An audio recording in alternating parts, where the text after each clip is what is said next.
गीता का ये बहुत ही फेमस श्लोक है। हम जगह जगह पढ़ लेते हैं, सुनते हैं। कर्मण्येवाधिकारस्तेषु मा फलेषु कदाचन। आवाज ठीक है मेरी? ठीक है। तो एकदम से इसमें समझ में नहीं आता कि इसमें ये कह रहे हैं कि कर्म पर ही तुम्हारा अधिकार है, फल पर तुम्हारा अधिकार नहीं।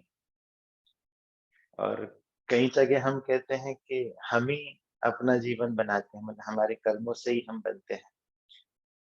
तो थोड़ा सा वो कंफ्यूजिंग लगता है कि ये कैसा संभव है कि कर्म पर मेरा अधिकार है, फल पर नहीं है। और अगर मेरा जीवन मैं बनाता हूँ तो मेरे कर्म से जो फल बनेंगे वो मेरा ही तो अधिकार है, ना किसी और। कोई कैसे डिसाइड कर सकता है? हम ही तो डिसाइड करेंगे। पर वास्तव में कर्म का जो फल है वो इतना कॉम्प्लेक्स और इतना प्रोसेस्ड हमें रिसीव होता है कि हम सीधे उसको पकड़ नहीं पाते हैं कई बार। इसलिए ऐसा कह देते हैं गीता में कि आपका कर्म पर अधिकार है, फल पर अधिकार नहीं। जबकि है एग्जैक्टली ऐसा कि जो फल मुझे मिल रहा है, जो जीवन मेरा है, जो जीवन मेरा होगा, वो मेरे ही कर्मों का नतीजा होगा, वो कुछ और नहीं होगा। उसमें भाग्य जैसा कुछ नहीं। जो भाग्य है भी वो मेरे ही कर्मों से आ रहा है, वो कहीं और से नहीं आ रहा।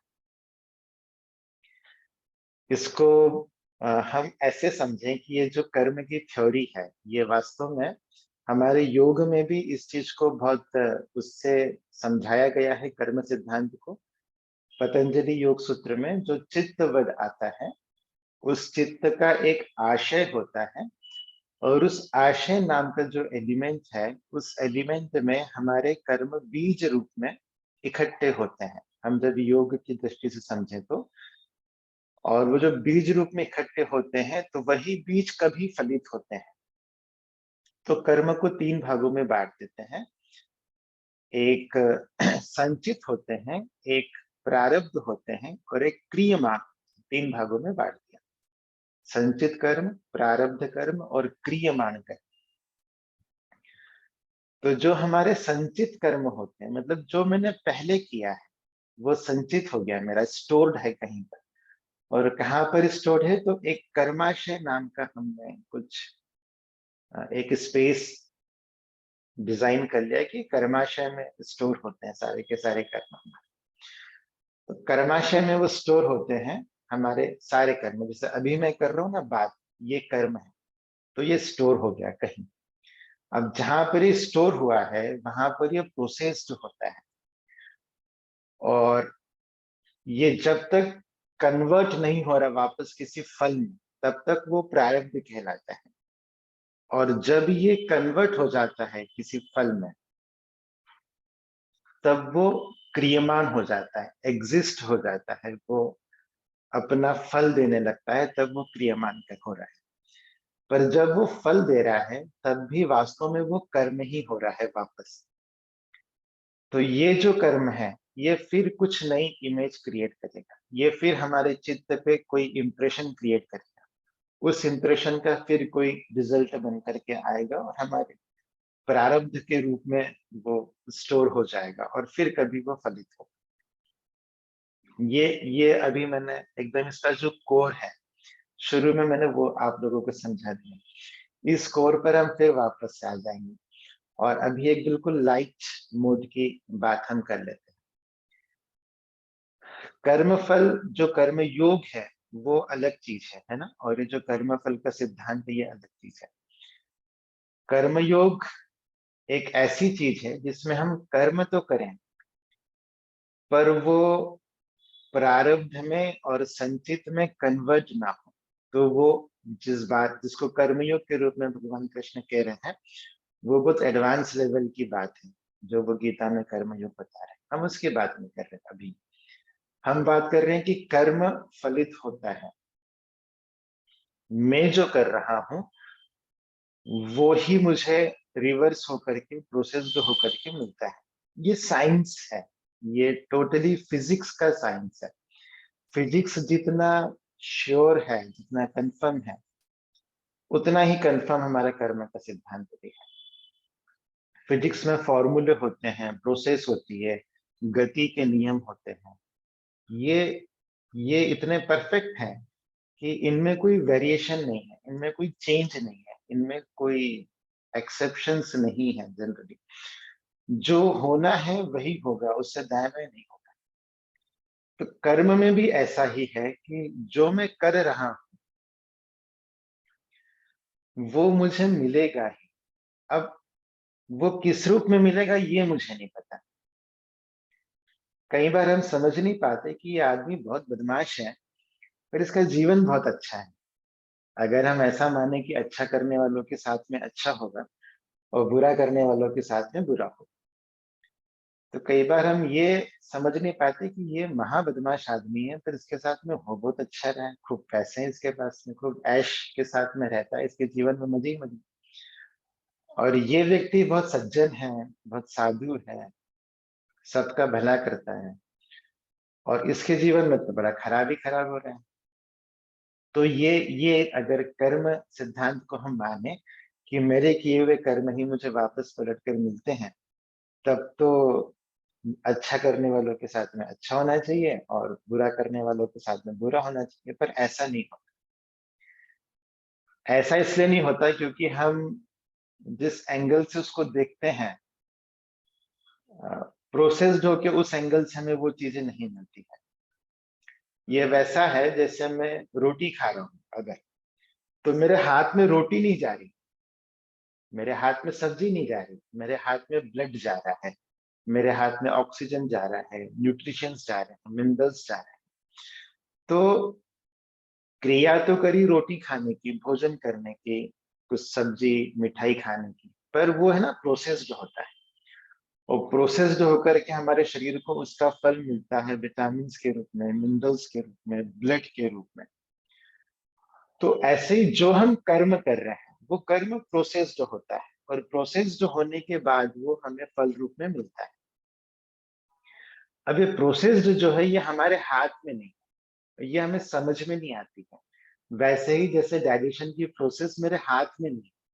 मेरे हाथ में इतना है कि मैं रोटी सब्जी खाऊं या फिर मैं चाइनीज मंचूरियन नूडल्स खाऊं, मैं पौष्टिक आहार ग्रहण करूं या फिर मैं सड़ा, खराब, कचरा, नुकसान करने वाला खाऊं, ये मेरे हाथ में है।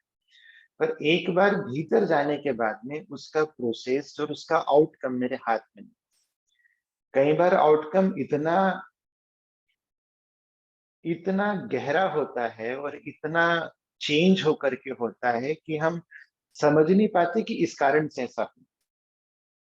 सपोज डाइजेशन खराब है हमारा, तो कई बार हमें लगता है कुछ तो गड़बड़ नहीं करी मैंने, पर ये क्यों ऐसा हो रहा है मेरे साथ में।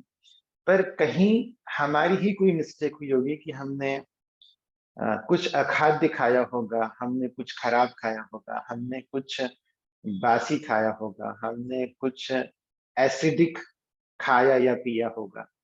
तो खाते पीते समय तो हमें उसका भान नहीं होता है, पर जब उसकी प्रोसेसिंग हो जाती है और वो अपना रिजल्ट देता है, तो उसमें इतना लंबा समय बीत जाता है कि हमने जो कर्म किया था उसको भूल जाते हैं। और हमें ये लगता है कि यार अभी पिछले 12 घंटे में तो सब कुछ नहीं हुआ, अभी लास्ट तो मैंने खिचड़ी खाई थी फिर भी पेट इतना खराब हो रहा है।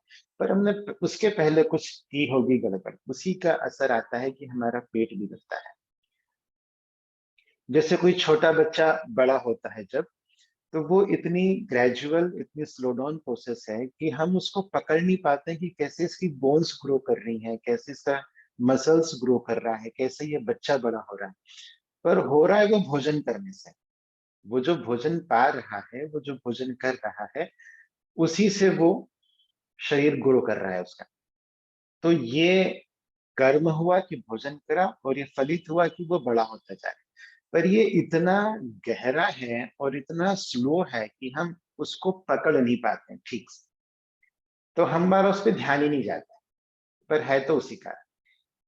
पर जब कुछ सडन कर्म होता है और सडन रिजल्ट आता है, जनरली वो नुकसान में ध्यान में आता है। जैसे कोई कोई एसिड पी ले, कोई जहर खा ले, तो हुआ क्या? उसने जहर खा लिया, उसने सल्फास खा लिया, पी लिया, कुछ भी, तो इमीडिएट उसका रिजल्ट हो गया, कर्म हुआ और फल हो गया कि उसकी बॉडी डिस्ट्रॉय होगी, पूरा सिस्टम खत्म हो गया, हो सकता है उसकी डेथ भी हो जाए। पर रूटीन फंक्शंस में आपने इतना खराब एकदम कर दिया कि इमीडिएट उसका रिजल्ट आए। पर रूटीन में जो हम खा रहे हैं, पी रहे हैं, प्रोसेस हो रहा है, उसके बहुत स्लो डाउन रिजल्ट आते हैं और हम कैच नहीं कर पाते कई बार। पर जो इम्पोर्टेंट चीज है वो ये है कि प्रोसेस तो आपके हाथ में है, पर जब रिजल्ट आने लगते हैं वो हमारे हाथ में नहीं होता है। और जनरली हम ध्यान तब देते हैं जब रिजल्ट आने लगते हैं, और उस समय हम उसे रिवर्स करना चाहें तो रिवर्स करना हमारे हाथ में नहीं रहता, क्योंकि अब तो वो फलित हो गया है, अब वो फलित हो रहा है, अब वो क्रियमान है। हम कर्म के लेवल पर तो उसमें चेंज कर सकते हैं, पर वो कर्म जब फलित होने लगता है तब उसको कंट्रोल करना हमारे हाथ में नहीं रहता है। हमें उसको रिसीव करने के अलावा कोई रास्ता नहीं बचता है। जैसे किसी ने बहुत खराब खा लिया, पी लिया, कुछ ऐसा कि बाजार का है या घर का भी है, पर बहुत बासी हो गया, वो सड़ चुका है। अनजाने में या फिर जान के भी उसने स्वाद के वशीभूत उसको खा लिया। खाते समय उसे भान नहीं आ रहा है, वो जो रोक सकता है उस खराब खाने को, वो खाते समय रोक सकता है। पर खाने के बाद जब वो पेट में चला गया, वो प्रोसेस्ड हो गया, अब उसका रिजल्ट आया कि हमारा शरीर का फंक्शन ही डिस्टर्ब हो गया। फूड पॉइजनिंग का ही केस हो गया, हमारी किडनी ही डैमेज हो गई, हमारा डाइजेशन ही बिगड़ गया, लीवर पर ही असर कर गया। तो यहाँ जाकर के हमारे पास में करने का नहीं बचता, हम उसको रिवर्स नहीं कर सकते हैं। हम सोचे कि मैंने खराब खाया तो उसको जाकर के रिवर्स कर, वो पॉसिबल नहीं। आप कर्म कर चुके ना, तो फल तो उसका होना ही है।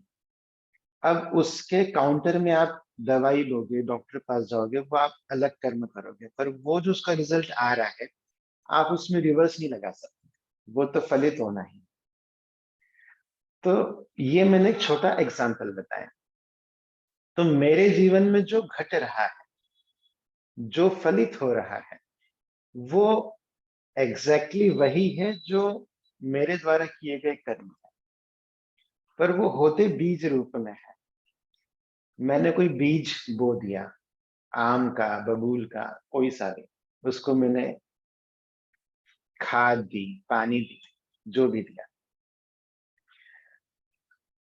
और उस बीज के जब फल आते हैं, हम खाद पानी तो बीज में दे रहे हैं, उसका छोटा सा पौधा उगता है, तब तक हम पहचान भी नहीं पाते कि ये जब वो अंकुर फूटते हैं तो समझ भी नहीं आता कि ये आम है कि बबूल है कि जाम है कि बादाम है, क्या है। पर जब वो बड़ा होता है तब ध्यान में आता है कि अच्छा ये आम का है, जाम का है, और फिर उसके फल हमें मिलता है। तो ऐसे ही अब हमने कौन सा बीज बोया, कई बार हमें पता नहीं होता है कि बीज मैंने कौन सा बो दिया है, किस बीज को मैं खाद पानी दे रहा हूँ। और जब उसके फल आने लगते हैं तो जनरली हम फल उसके रिसीव करना नहीं चाहते, पर हम उससे बच नहीं सकते। सपोज कोई बुरा कर्म मुझसे हो गया। अब कर्म के बारे में जब कृष्ण भगवान गीता में कहते हैं, तो वो ये कहते हैं कि अकर्म तो होता ही नहीं कर्म। जब हम कुछ नहीं कर रहे हैं तब भी कर्म तो हो ही रहा है, जिसको वो कर्म कह रहे हैं, क्योंकि समय तो आगे बढ़ ही रहा है। तो नहीं कुछ करना भी एक कर्म की कैटेगरी में ही आता है। तो वो कह रहे हैं कि कर्म तो हो ही रहा है आपका। तो ये सारे कर्म जो हैं हमें कहीं ना कहीं किसी न किसी रूप में फलित होते चले जाते हैं। अब वो बीज कई बार इतने मामूली होते हैं और विचार के लेवल पे भी होते हैं। ऐसा जरूरी नहीं कि कर्म किया मतलब आपने कुछ एक्टिवेशन किया, आपने शरीर के माध्यम से कुछ किया, ये नेसेसरी नहीं। मैं जो सोच रहा हूँ तो वो भी मेरे चित्त में एक कर्म के रूप में ही स्टोर होता है। वैसे ही इमेज उसकी बनती है कि ये कर्म किया। मैं किसी को मारने पीटने की सोच रहा हूँ, मैं किसी का बुरा करने की सोच रहा हूँ, तो ये कर्म की ही कैटेगरी में आएगा। मैं किसी को खराब कह रहा हूँ, मैं किसी को खराब बोल रहा हूँ, किसी को खराब करने के लिए प्रेरित कर रहा हूँ, तो ये भी कर्म की ही कैटेगरी में आएगा। ऐसा ना सोचे कि मैंने हाथ पैर तो हिलाए नहीं है, मैंने तो मुंह हिलाया है, तो ये कर्म में नहीं आएगा। वो कर्म में ही आएगा। यदि मैंने मुंह भी नहीं हिलाया, मैंने केवल सोचा है, मैंने विचार किया है केवल, तो ये तो अभी कर्म किया ही नहीं है, तो अभी थॉट लेवल पर है। ऐसा नहीं, हमारे चित्त में वो भी कर्म के रूप में ही रिसीव किया जाता है। और जब वो माइंड लेवल पर होता है, मनसा वाचा कर्मणा, ये तीन रूप में हम कर्म को देखते हैं। मानसिक स्तर पर आपने कुछ सोचा है तो वो मानसिक कर्म है। आपने वचनों से कुछ कह दिया है तो वो वाचिक कर्म है। और आपने शरीर से भी कुछ कर दिया है तो वो कर्मणा हो गया, वो आपने कार्य रूप में परिणित कर दिया। पर मानसिक उथल पुथल विचारों को भी हमारा चित्त जो है वो कर्म के रूप में रिसीव करता है, और उसकी रिजल्ट हमें मिलते ही है। कई बार जाने या अनजाने, मौज मस्ती में, किसी भावना के वशीभूत होकर के, या हमें चीज का इम्पैक्ट नहीं पता होता ये क्या इम्पैक्ट करेगी, उसके वशीभूत हम कुछ कर्म ऐसे कर जाते हैं जो हमें पता ये नहीं करना चाहिए, पर हमें लग रहा है कुछ तो नहीं हो रहा इससे, और हम कर जाते हैं। पर जब वो फलित होकर आते हैं तब उसके फल के लिए हम प्रिपेयर नहीं होते। जैसे मैं परिवारों के एग्जाम्पल लेता हूँ, परिवारों में बहुत सामान्य है कि कोई किसी से बहुत अच्छा व्यवहार कर रहा है, कोई किसी से बहुत खराब व्यवहार कर रहा है।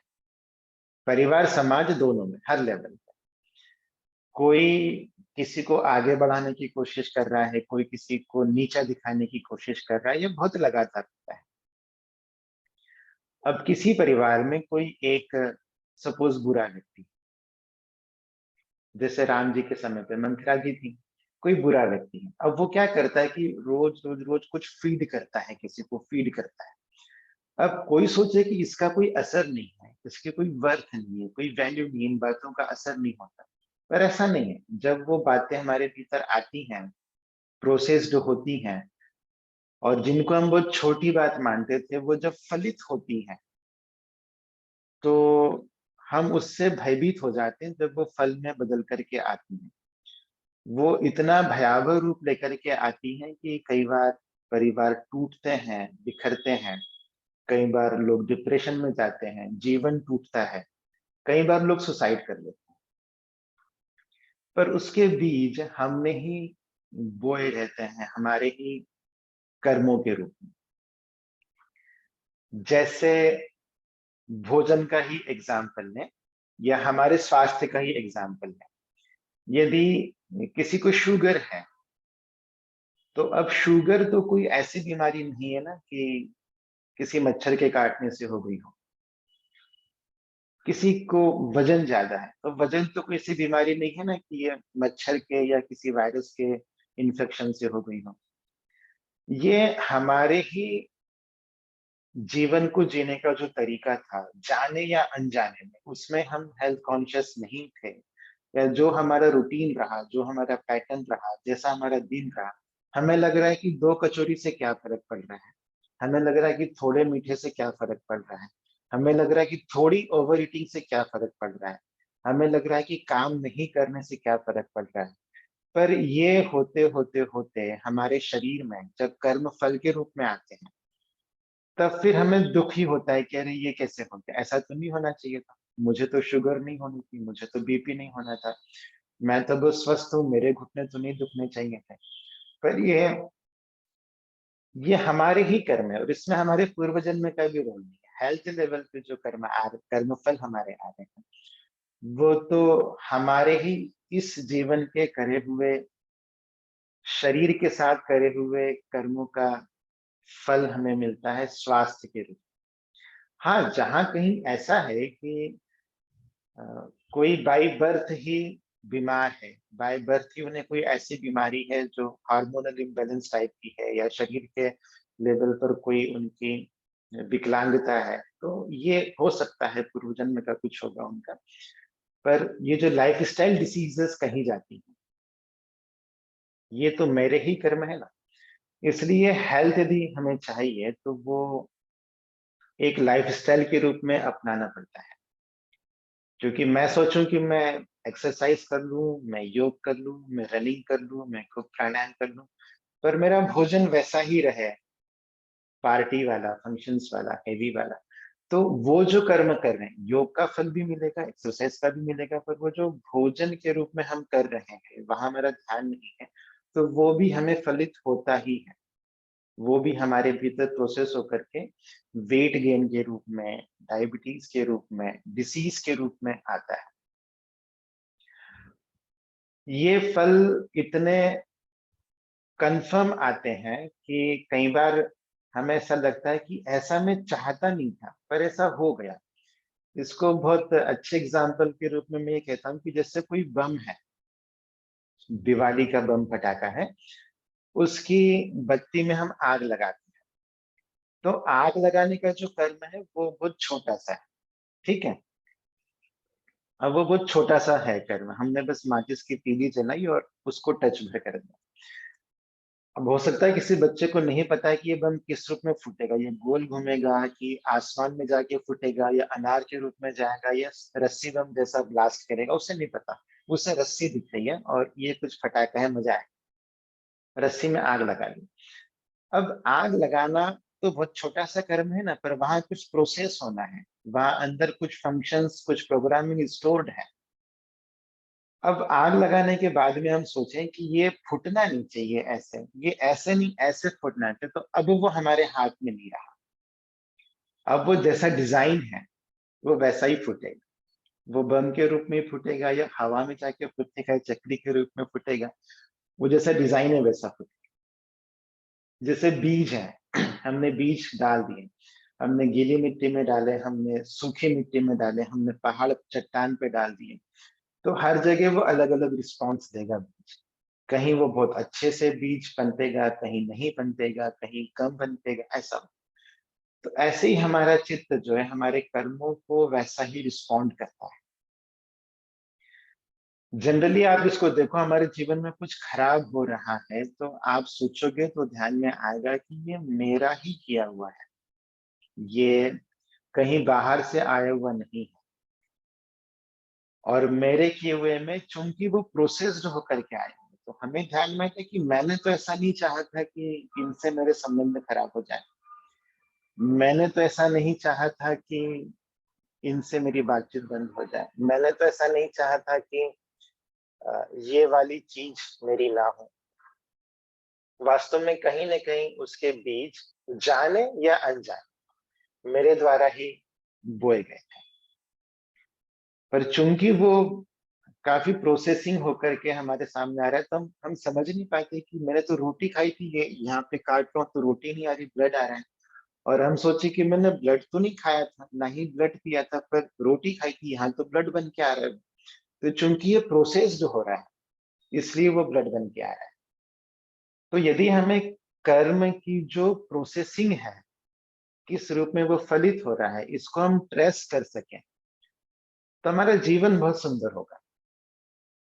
हमारा आने वाला समय बहुत अच्छा होगा। पर ये प्रोसेसिंग चूंकि हमारे हाथ में नहीं है, ये बहुत कॉम्प्लेक्स है, और इसमें हमारे पिछले कर्मों का, पिछले जीवन के कर्मों का बहुत बड़ा रोल है। उन सब से मिलके ये आता है बाहर, फलित होता है कि मिट्टी कैसी है, पानी कैसा है, खाद कैसी है, कोई जानवर आके तो नहीं खा रहा है, कभी बाढ़ तो नहीं आ गई, ये मिल करके कोई चीज फलित होती है ना। तो इसलिए हमारे हाथ में जो बचता है वो इतना ही बचता है कि मैं क्या कर्म कर रहा हूँ, वो वाला एंड मेरे हाथ में है। बाकी जो चीजें हैं वो, जितने भी एलिमेंट्स इन्वॉल्व हैं उस पूरी प्रोसेस में, वो मिलके हमारे फल को डिजाइन करें। एक ही कर्म करने पर अलग अलग लोगों के लिए अलग अलग फल होंगे। चूंकि हर मिट्टी अलग है ना, तो एक ही बीज अलग अलग मिट्टी पे अलग तरीके से अपना रूप दिखाएगा। तो ये इतना गहरा है, पर फल होना निश्चित है। और इसमें इतने वैरायटी ऑफ एलिमेंट इन्वॉल्व हैं कि हमें समझ में नहीं आता कि यार ये मेरे हाथ में तो है ही, तो फिर मेरे हाथ में है क्या। तो इसलिए भगवान कृष्ण वहां पे कहते हैं कर्म ही तुम्हारे हाथ में, कर्मण्येव अधिकारस्ते। इसका मतलब वो कर्म करने की कह रहा है ऐसा नहीं। इस श्लोक में आप ऐसा नहीं कह रहे कि पुरुषार्थी बनो कर्म करो, वो इतना ही कह रहे हैं कि तुम्हारे हाथ में केवल कर्म है, तुम्हारा अधिकार। यहाँ पे अधिकार से मतलब जो हम राइट शब्द यूज करते हैं ना आजकल, वो वाला अधिकार नहीं है यहाँ पे। यहाँ पे हमारी रिस्पॉन्सिबिलिटी है, जिम्मेदारी है, ड्यूटी है, उस रूप में अधिकार शब्द है कि तुम्हारा पावर इतना ही, तुम्हारा पार्ट इतना ही है, तुम्हारी योग्यता इतनी ही है कि तुम्हारा कर्म तुम्हारे हाथ में है, उसके आगे तुम्हारे हाथ में है। अब युधिष्ठिर ने तो बहुत अच्छे कर्म करे, युधिष्ठिर तो कभी झूठ नहीं बोले, पर जितनी पीड़ा, जितना कष्ट युधिष्ठिर के जीवन में था, महाधूर्त, महा झूठ बोलने वाला, महा अत्याचारी, महापापी दुर्योधन के जीवन में तो वो कष्ट नहीं था। दुर्योधन तो राजमहल में जन्मा पला बड़ा हुआ, मौज मस्ती में रहा, राजकुमार बना, राजा बना, और एक युद्ध करा उसमें मारा गया, इतना उसका जीवन हुआ पूरा। और युधिष्ठिर तो जीवन भर वन में जन्मे, संघर्ष करते रहे, वनवास फिर से हुआ, अज्ञातवास हुआ, बचना पड़ा, हारे, लड़े, लड़ने में सारे अपने आत्मीय जन, बच्चे परिवार के मारे गए। तो इतना अच्छा जीवन जीने के बाद भी युधिष्ठिर को जो जो प्राप्त है, जो मिल रहा है, अगर बहुत सतही कंपैरिजन करेंगे तो दिखता है कि दुर्योधन प्रॉफिट में था, युधिष्ठिर प्रॉफिट में नहीं थे। ऐसे ही कृष्ण का, कंस का, या राम का और रावण का वो करेंगे तो हमें दिखता है कि कष्ट तो राम जी ने ज्यादा उठाए। रावण को तो उतने कष्ट नहीं थे, मजे में था, सोने की नगरी में रहता था, सोने की लंका में था। तो क्या रावण को कर्मफल नहीं लग रहे, तो अच्छे लोगों के साथ में फिर बुरा क्यों होता है, या बुरा होता हुआ हमें क्यों दिखाई देता है।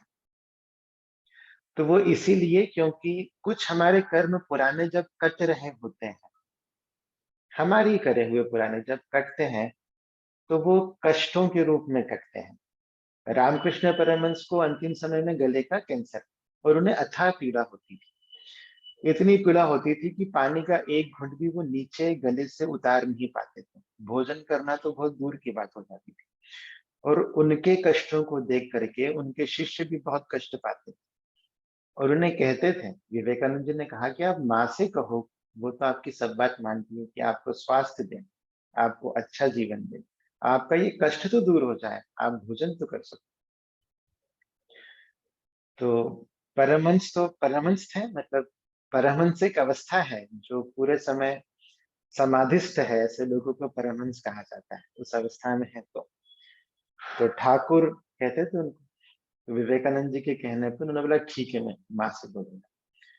और उन्होंने काली माँ से कहा, और जब काली माँ ने जो उन्हें कहा, तो तब ठाकुर विवेकानंद से कहते हैं, देख, मैं तो कह रहा था कि माँ से नहीं बोलूंगा इतनी छोटी छोटी बातें, पर तूने कहा तो मैंने माँ से कह दिया।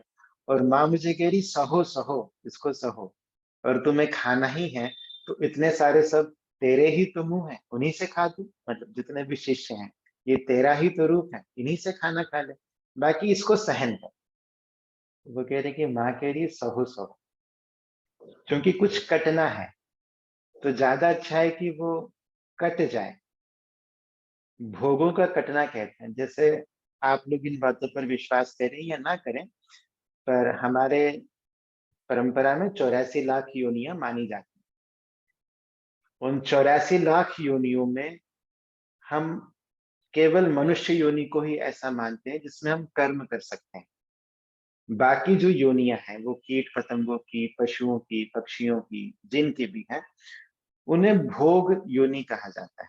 जब मेरे पाप बहुत ज्यादा हो जाते हैं, इतने ज्यादा कि मैं मनुष्य जीवन में उनको काट नहीं पाऊंगा, तो फिर भगवान हमें पशु योनि में शिफ्ट कर देता है, ताकि तुम पशु रह करके उन कर्मों को काट लो।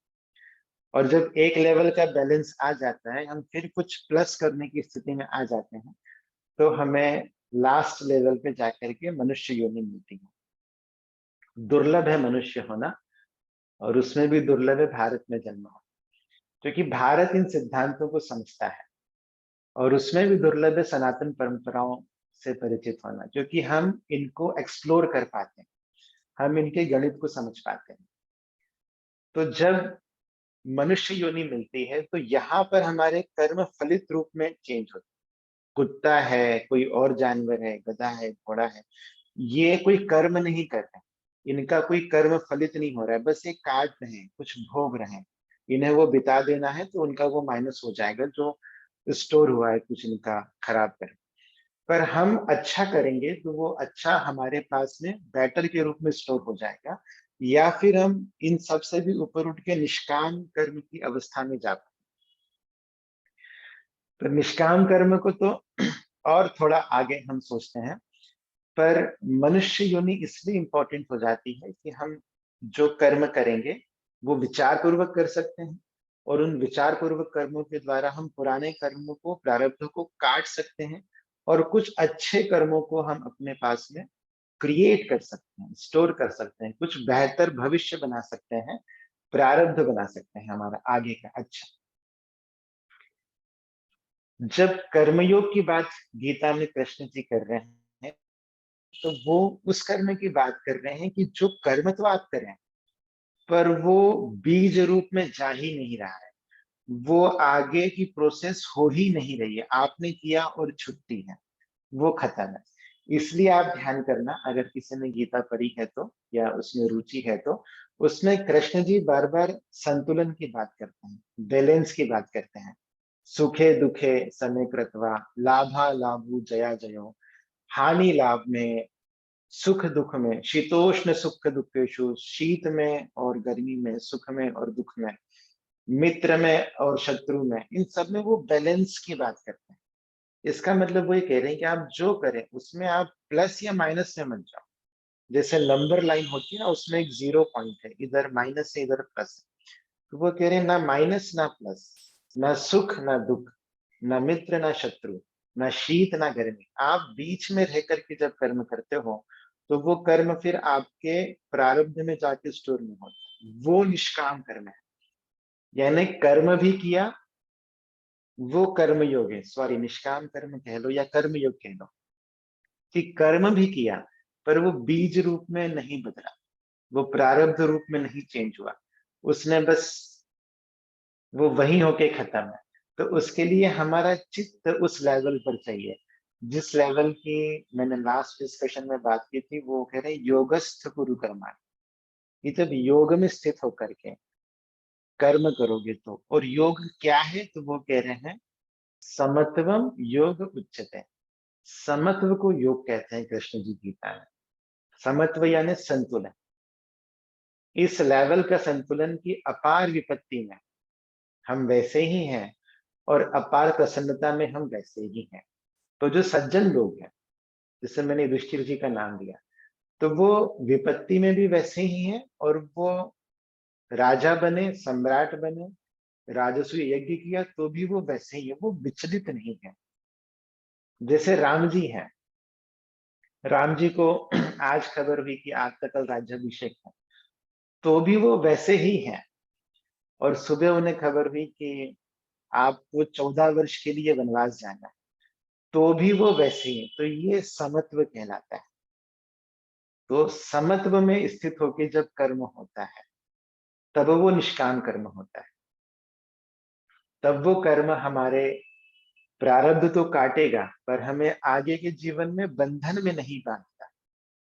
निष्काम कर्म से मतलब ऐसा नहीं कि आप काम ही ना करो, पर ऐसा कर्म जो हमें बंधन में ना बांधे, ऐसा कर्म जो हमें मुक्त कर दे।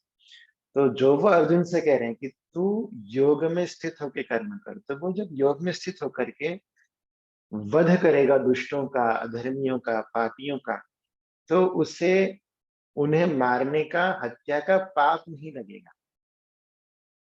आप समझ रही है कितनी कितनी गहरी और कितनी गजब बात है, कि मैं मार रहा हूं सामने वाले को पर मुझे मारने का पाप नहीं लग रहा। वो कब नहीं लगेगा, जब वो समत्वम योग उच्चते की स्थिति में होगा। और जब हम समत्व में नहीं हैं और फिर हम उस स्टेट ऑफ माइंड से हट कर के कोई काम करते हैं, तो फिर हम जो काम करते हैं, हम सोचते हैं, खाते हैं, पीते हैं, उठते हैं, बैठते हैं, बोलते हैं, वो सब मेरे भीतर फलित होता है, स्टोर होता है और प्रारब्ध में संचित होता है और क्रियमान के रूप में फलित होता है। आज मैंने जहाँ जन्म पाया, आज मैंने जो शिक्षा पाई, आज जो मेरे मित्र हैं, आज जैसा मेरे आसपास का वातावरण है, ये मेरे ही कर्मों का फलित है। और आज जो मैं कर्म करूंगा, ये आगे वैसा ही मेरा जीवन बनेगा। इसलिए हमें अपने कर्मों को लेकर के, अपने विचारों को लेकर के बहुत बहुत ज्यादा कॉन्शियस होने की आवश्यकता है, क्योंकि हमारे विचार हमें छोड़ के कहीं नहीं जाते हैं। हमारी थॉट प्रोसेस्ड होती है और घूम फिर के फलित होके, बीज तो इतना सा लगाया था, पर 5 साल बाद, 10 साल बाद वो इतना बड़ा वृक्ष होकर के खूब सारे फल लेकर के, हरी हरी पत्तियां लेके वापस हमें आता है। तो हमारे विचार का बीज, हमारे कर्म का बीज, भले ही वो छोटा होगा, पर वो इन फ्यूचर हमारे पास में जब आएगा तो वो इतना बड़ा वृक्ष बन के आएगा। और जब वो बहुत बड़ा वृक्ष बन के आएगा तब लगेगा कि मैंने तो इतना सा करा था, पर ये इतना बड़ा कैसे हो गया। पर चूंकि वो जो बोया था ना, वो जब प्रोसेस हुआ तो वो इतना बड़ा हो गया। तो हमारे अच्छे कर्म या बुरे कर्म, दोनों ही बहुत कॉन्शियसली करने की चीज। जब कुछ भी बुरा मुझसे हो रहा है, तो हम इस बात का भरोसा रख के करें कि जब ये फल लेकर के आएगा, कन्वर्ट होकर के आएगा, तब मैं इसको रिसीव करने की स्थिति में रहूंगा या नहीं। आज नहीं, साल भर बाद से ही, 2 साल बाद से ही, 10 साल बाद से ही, या अगले जीवन में से ही, पर वो जाएगा नहीं हमें छोड़कर। वो आएगा हमारे पास और बड़ा रूप लेकर के आएगा। तो हमारे दुख जो है वो हमारे ही बनाए हुए हैं। हमारा जीवन जो है वो हमारा ही बनाया हुआ है। हमारी पर्सनालिटी जो है वो हमारी ही बनाई हुई, उसमें किसी और का कोई रोल नहीं है। मैं इस रूप में सिद्धांत को देखता हूँ। जैसे मैं गरम तवे पर हाथ रखूंगा तो वो तवा गरम है और मैंने उस पर हाथ रखने का कर्म करा तो वो जल जाएगा ना हाथ मेरा। और अगर मैंने वो नहीं किया तो नहीं जलेगा। तो इतना इतना साइंस कर्म के सिद्धांत में भी है, उतना टेक्निकल। मैंने दीवार पे सिर मारा, अब सिर मारना मेरा एक कर्म हो गया। सामने दीवार है, वो सामने वाला ऑब्जेक्ट हो गया। दीवार है, गद्दा है, रुई है, मखमल है, फूल है, झाड़ी है, कहाँ, पर मैंने सिर मारा मेरा जोर से। अब दीवार है तो सिर फूट जाएगा, मखमल है तो सिर नहीं फूटेगा, फूल है तो सिर नहीं फूटेगा। पर ये कर्म मेरे हाथ में है कि मैं कहाँ अपना सिर मार रहा हूँ, दीवार पे मार रहा हूँ कि फूलों के बीच मार रहा हूँ, या मखमल में या रजाई गादी में अपना सिर दबा रहा हूँ। तो मेरा कर्म कहाँ हो रहा है, किस रूप में हो रहा है, क्या उसका इम्पेक्ट आ रहा है, ये पूरी तरह से केवल हमारे और हमारे ही हाथ में। इसमें कोई और थोड़ा भी रिस्पॉन्सिबल नहीं है। जो प्रॉब्लम आती है वो इतनी सी आती है कि हम उसकी प्रोसेस से अनजान हैं, कि हाउ इट इज प्रोसेस्ड, कैसे रोटी से खून बन गया, इस प्रोसेस से हम अनजान हैं। तो हम इतना भर कर लेते हैं कि भैया अच्छा भोजन करो, अच्छा खाओ, खराब मत खाओ, मैदा मत खाओ, बाजार का मत खाओ, सड़ा हुआ मत खाओ, बहुत तला हुआ मत खाओ, चाइनीज मत खाओ, क्योंकि हमें ये नहीं पता कि प्रोसेस होके उससे क्या होगा। हालांकि साइंस ट्रेस कर रहा है कि ये खाने से ये होगा, वो नुकसान होगा, पर कुल मिलाकर के हमें इतना पता है कि खराब खाने से नुकसान होगा, अच्छा खाने से शरीर का भला होगा। तो ऐसे ही उतना ही हमारा सारा कर्म। तो हमने उसको सरल शब्दों में कह दिया कि आप औरों का भला करते चलो, आप धर्म करते चलो, आप अधर्म मत करो, पाप मत करो। पाप करेंगे तो बुरा होगा, अधर्म करेंगे आपका ही नुकसान होगा, किसी और का नहीं, हमारा ही नुकसान होगा बड़ा। हम धर्म करेंगे, हम पुण्य करेंगे तो किसी और का नहीं, हमारा ही भला होने वाला है उसमें। यदि कोई समाज सेवा करता है तो समाज को नीड नहीं है सेवा करने की, वो तो जो जी रहा है वो जी रहा है। वो मैं कर्म जो कर रहा हूँ समाज की सेवा का, सहायता का, तो वो कर्म मुझे ही फलित होना है, मेरा ही कुछ बेहतर उससे होना है। मैं किसी की सहायता कर रहा हूँ तो वो, उसको सहायता मेरी नहीं तो किसी और की मिल जाएगी, तो उस पर मैं एहसान नहीं कर रहा हूँ किसी की सहायता करके, वो मुझ पर ही एहसान है अगर मैं किसी की सहायता कर रहा हूँ, क्योंकि मेरा ही भला होने वाला है। मैं किसी को कुछ भेंट दे रहा हूँ, किसी ब्राह्मण को, किसी गरीब को, किसी बहन बेटी को कुछ मैं दे रहा हूँ, तो उनका भला नहीं होने वाला है कुछ रुपए दे देने से, कुछ सामान दे देने से। वो कर्म जो मैंने किया वो मेरा ही हित करेगा। तो ये कुछ बुरा भी मैंने कर दिया, मैंने किसी का दिल दुखा दिया, मैंने किसी को खराब कह दिया, तो उसका जो दुख गया वो तो दुख गया। पर जब ये पलट कर मेरे पास में आएगा, फल बनकर जब मेरे पास में आएगा, तो कई बार मैं उसको रिसीव करने की स्थिति में नहीं रहूंगा, मैं बहुत परेशान हो जाऊंगा, मैं बहुत डिस्टर्ब हो जाऊंगा। इतना खराब रूप लेकर के वो पलट कर हमारे पास में वापस आता है। जैसे आप लोगों की जो भी जॉब है, जो भी आप काम करते हैं, जैसे भी हम अर्न करते हैं, तो ध्यान करो कि हमने ही कोई कर्म करा, कुछ सोचा, कुछ प्लान किया, करते रहे तो आज हम किसी स्थिति में हैं। तो ये हमारे ही कर्मों से है ना। तो क्या करें और क्या ना करें, डूज और डोंट्स, ये हमारे सनातन में बहुत क्लियरिटी के साथ में बताया गया, तरह तरह से बताया गया। चूंकि वो प्रोसेस हमारे हाथ में नहीं है, तो हमें ये कहा गया कि आप धर्म कीजिए। और धर्म क्या है, क्या करना चाहिए, और अधर्म मत कीजिए, क्या नहीं करना चाहिए। तो इस चीज पर हमारी परंपरा ने, हमारी व्यवस्था ने इतना अधिक बल दिया है कि कथाओं में, कहानियों में, गीतों में, कविताओं में एक ही बात बार बार आती है कि ये डूज हैं और ये डोंट्स हैं। ये रावण था, उसने ऐसा किया तो ऐसा उसके साथ में हुआ। ये राम थे, उन्होंने ऐसा किया तो ऐसा उनके साथ में हुआ। ये शबरी थी, उन्होंने ऐसा किया तो ऐसा उनके साथ में हुआ। ये एकलव्य था, उसने ऐसा किया, ऐसा उसके साथ। इतनी कथाएं भरी पड़ी है हमारे यहाँ पे, हमारे पुराणों में, हमारे ग्रंथों में, हमारे उपनिषदों में कथाओं के अलावा है क्या। और वो कथाएं हैं किस लिए, इसी बारीकी को समझाने के लिए।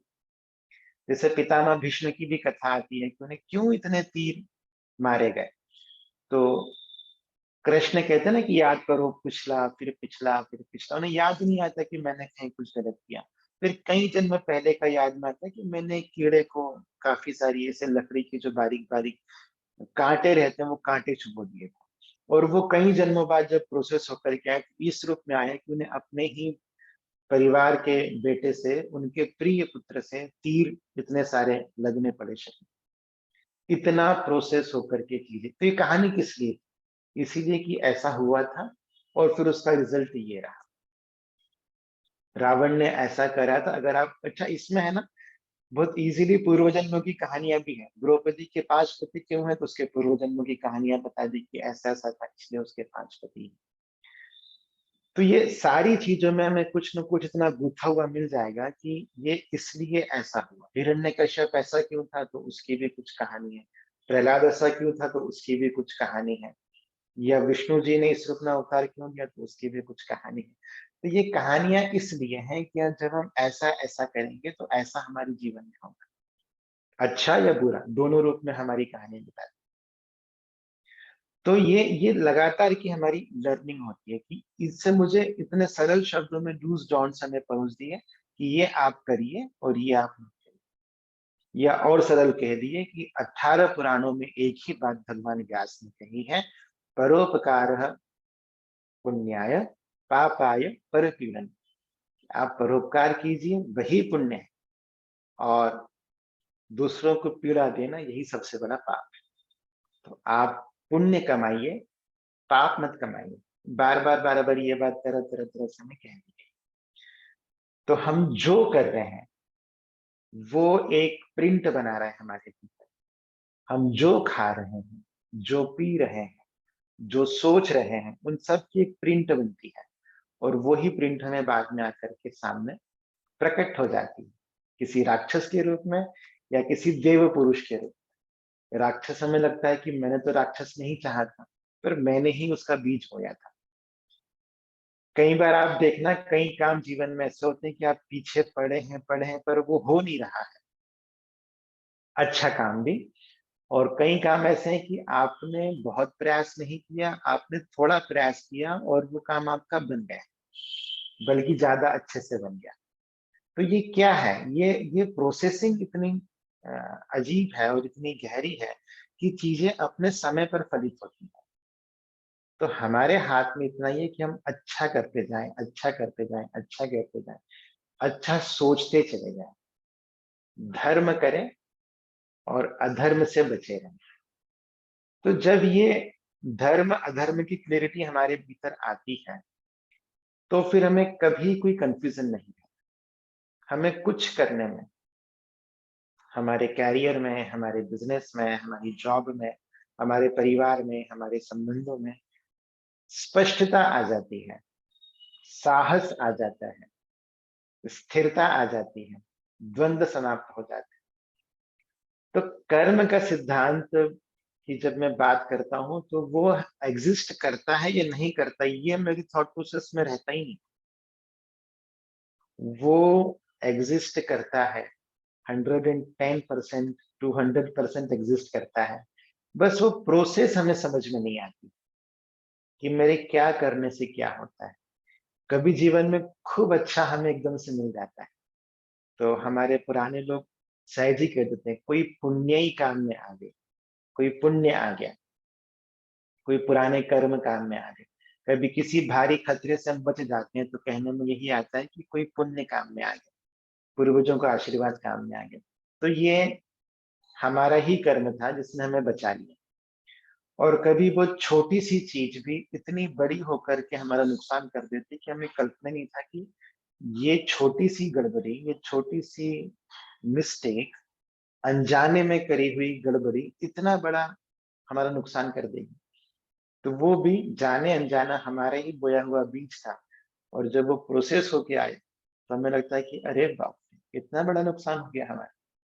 तो इसलिए अपनी सोच को लेकर के, क्योंकि सोचना भी कर्म है, अपनी वाणी को लेकर के, क्योंकि वाणी भी कर्म है, और जो हम कर रहे हैं उसको लेकर बहुत, बहुत, बहुत कॉन्शियस रहिए, क्योंकि हम सबसे बच जाएँगे, सबसे छुप जाएँगे, पर अपने ही कर्मों से हमारा बचना भयंकर कठिन है।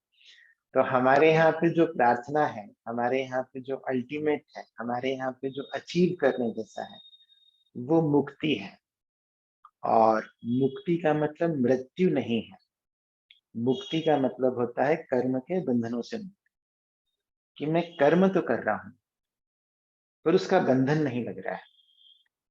मैं खा रहा हूँ, पी रहा हूँ, हँस रहा हूँ, अच्छा कर रहा हूँ, बुरा कर रहा हूँ, मार रहा हूँ, पर वो मुझे बाँधता नहीं। तो जो मुक्त पुरुष होते हैं, जैसे रामकृष्ण परमहंस थे, या जैसे और कई बड़े मनीषी सिद्ध संत हुए, वो लोग मुक्त होते हैं। ये जो अवतार हुए हैं, ये लोग मुक्त होते हैं। ये कुछ भी करें, इन पे कोई कोई कोई बंधन नहीं बनता। खंडवा का मैं हूँ मूल, खंडवा के एक संत हुए हैं, धुनी वाले दादा उन्हें कहते हैं, उन्हें अवधूत कहते हैं, मुक्त कहते हैं।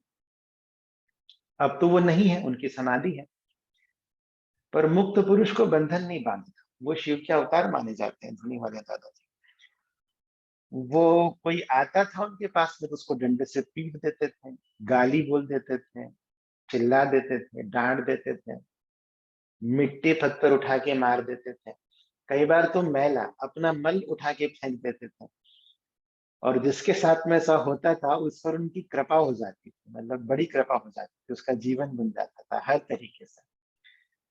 तो ऐसे लोग क्या होते हैं? ये मुक्त पुरुष होते हैं, और मुक्त पुरुषों को बंधन नहीं बांधता। तो हम तो मुक्त नहीं हैं। जब मुक्ति की हम कामना करते हैं, तो मृत्यु की नहीं करते हैं। हमारे यहाँ पे मृत्यु कंपल्सरी नहीं है मुक्ति के लिए, जीते जी मुक्ति पॉसिबल। तो ईश्वर हमें मुक्ति की इच्छा भी पैदा कर दी, कर्म बंधनों से मुक्ति की। कर्म से मुक्ति नहीं, कर्म से मुक्ति पा नहीं सकते, कर्म तो होना ही है। तो अच्छा कर लो या बुरा कर लो, वो तो होना ही है। जितने बुरे कर्म है वो बंधन में बांधते हैं, अच्छे कर्म भी बंधन में बांधते हैं। निष्काम कर्म बंधन में नहीं बांधते, क्योंकि जो मैंने कर्म किया वो मुझे जब तक पूरा नहीं भोग दूंगा, तब तक तो मुझे रिपीट रिपीट रिपीट होती ही जाना है सारी चीजें। पर जब हम मुक्त हो जाएंगे, तब कोई कर्म बंधन में नहीं बांधता है। तो जब गीता में वो कर्म योग की बात करते हैं, तब वो उस कर्म की बात करते हैं कि जो मुक्त होकर के किया जाता है, जो योगस्थ होकर किया जाता है। और वो योग जो समत्व है, बैलेंस है, कि मेरा बेटा भी है युद्ध में मर रहा है, पर मैं इम्बैलेंस नहीं हो गया हूं। या सामने शत्रु के रूप में मेरे रिलेटिव्स खड़े हैं, पर मैं विचलित नहीं। कहने में जितना इजी लग रहा है, ये विचारने में और इम्प्लीमेंट में उसका ठीक विपरीत है। ये थोड़ा भी इजी नहीं, पर हमें इसका ग्लिम्प रहे, हमें इसका पता रहे कि कर्म योग का मतलब वो कर्म जो बंधन में नहीं बांधता। कर्म से मुक्ति नहीं है, कर्म के बंधनों से मुक्ति है। तो कर्म के बंधन से मुक्ति तब होती है जब हम चित्त के लेवल पे पूरी तरह सात्विक हो जाते हैं, चित्त के लेवल पर हम पूरी तरह शुद्ध हो जाते हैं, तब कर्म का बंधन बांधता है। हम संतुलन में रहते हैं, अच्छा बुरा, ठंडी गर्मी, सुख दुख, मित्र शत्रु, हमें विचलित नहीं करते, तब कर्म के बंधनों से मुक्ति होती।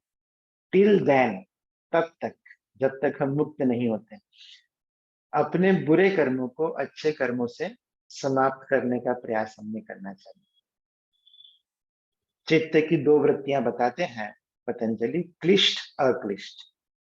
तो जो क्लिष्ट वृत्तियां हैं वो है जो हमारी मुक्ति के मार्ग में बाधा है, और अक्लिष्ट वृत्तियां वो हैं जो हमारी मुक्ति के मार्ग में सहायक है। जब मुक्ति होती है तब न क्लिष्ट बचता है न अक्लिष्ट बचता है, तब न पाप बचता है न पुण्य बचता है, न धर्म होता है न अधर्म होता है। इनसे बियॉन्ड है मुक्ति वास्तव में। मुक्त पुरुष के लिए कुछ पाप पुण्य नहीं है।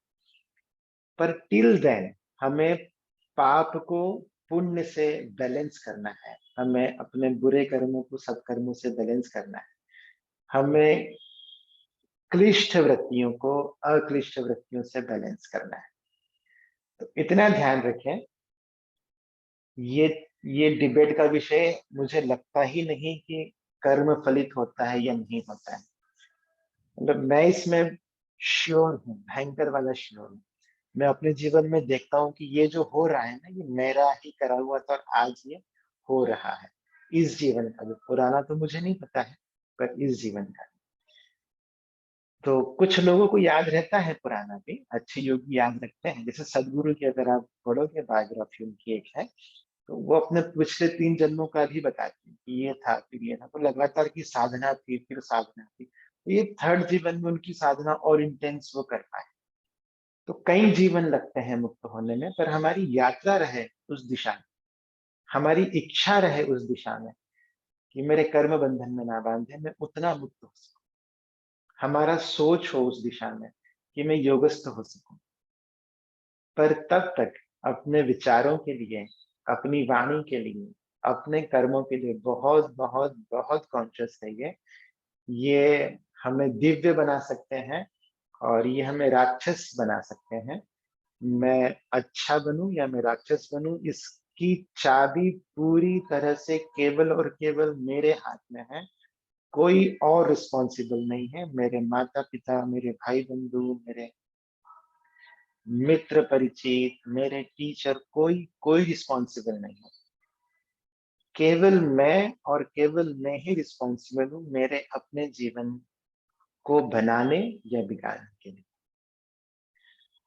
तो अभी इतनी ही बात। आप सोचिएगा, विचार कीजिएगा, भीतर चलाइएगा, इसको प्रोसेस कीजिएगा कि मैं रिस्पॉन्सिबल हूँ मेरे अपने लिए। तो कम से कम हमें उससे एक साहस तो आता है कि मैं अपने आप को बेहतर बना लूंगा। वरना हमारे में अपने लिए ज़िम्मेदारी का भाव भी नहीं रहता कई बार।